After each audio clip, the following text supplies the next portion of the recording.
Itinuturing na malaking bentahe para sa gobyerno ang pagkakaaresto sa mga magulang ng Maute Brothers. Nakakuha naman ng kopya ang militar ng video ng umano'y training ng Maute Warriors. Indikasyon daw ito na pinagplanuhan talaga ang pag-atake sa Marawi City. Makibalita tayo kay Marisol Abdurrahman. Nakuha ng militar sa isa sa mga baluarte ng Maute Group ang videong ito. Ayon sa source, kuha ito noong nakarang Abril sa kalagitnaan ng pagtitraining ng Maute sa pwersa nila sa Piagapo, Lanao del Sur. Makikita na may mga bata na kasama sa training. 1,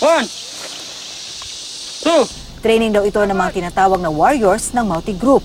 Wala silang dalang armas, maliban sa nagtuturo na may nakasabit na M203 grenade.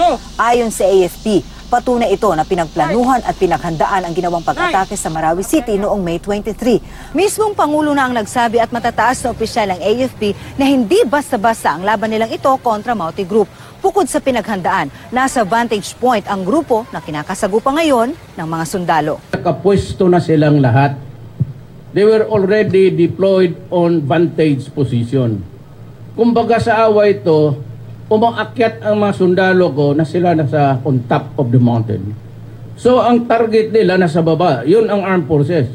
Kung naging advantage ng Maute ang posisyon nila sa Marawi, malaking advantage naman daw ngayon sa gobyerno ang nani ng Maute Brothers na si Farhana. Nadakip ng Biyernes sa Masyu, Lanao del Sur si Farhana kasama ang ilang suwat ng lalaki at mga babae. Bago nito nadakip na sa Davao City noong Martes ang ama ng mga Maute na si Kayamora, kasama ang ikatlong asawa, anak at manugang. Sina Kayamora at Farhana ang may hawak ng finance at logistics ng Maute Group. If you look at the hierarchy of the family of the Maranaos, the respected elders, especially the mother, it's huge actually.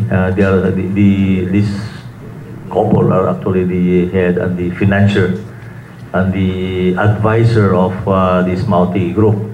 Kaya malaki ito nakuha natin sila. Formal lang na isampa ang kasong rebelyon laban kay Farhana at 10 iba pa, kabilang na si dating Marawi City Mayor Fahad Presalik. Si DOJ Secretary Vitaliano Aguirre ang nanguna sa inquest proceedings. Hindi na sila inilabas para na rin daw sa kanilang seguridad. Ang panel of prosecutors na ang nagpunta sa kanilang detention facility. Mula rito sa Cagayan de Oro City, Marisol Abdurrahman, GMA News.